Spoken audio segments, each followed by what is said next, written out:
The pilgrims' outings at Muna, Arafat and Muzdalifah represent the most crucial aspect of the annual pilgrimage to Mecca.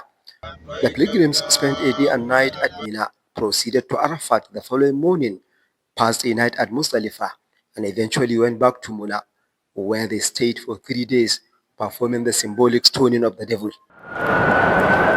Taking good care of the pilgrims during these crucial moments is a daunting task that the relevant authorities constantly strive to undertake each year. Now, how did it go with the Nigerian pilgrims this year? The management of NACON have done their best in terms of accommodation, feeding. It's my 7th time to come to Hajj. I never see organized NACON like this time around. Alhamdulillah.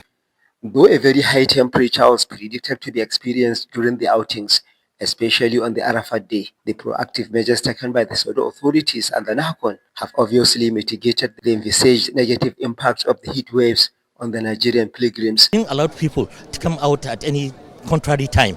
They came out in a good time, they went and threw stone in a good time, and they came back in a good time. They have been able to condition the weather, and even with the hot temperature outside, the moment you are within your tent, you don't have any problem. It was a wonderful experience for the pilgrims. One area that has always been a great challenge for the pilgrims during the period of their stay in Muna Valley is that of gross inadequate toilet facilities. Though a remarkable improvement has been observed this year on the female side, the situation appears to be different with their male counterparts. The ladies' toilet, there has been a lot of improvement.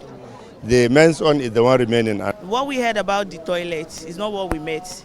We were told it will be full of queue, but when we get here, we are so surprised. Meanwhile, the NACON chairman, Professor Abdullah Saleh Usman, who was at the tents of the Nigerian pilgrims in Muna, says all their complaints and observations have been duly noted for appropriate action.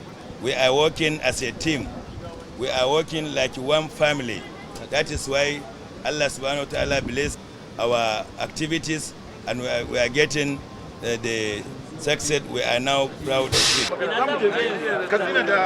The movement of pilgrims back to Mecca from Muna signifies the completion of this year's Hajj.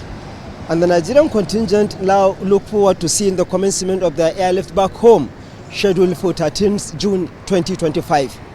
From Mecca, Jamilu Ibrahim, NTA News.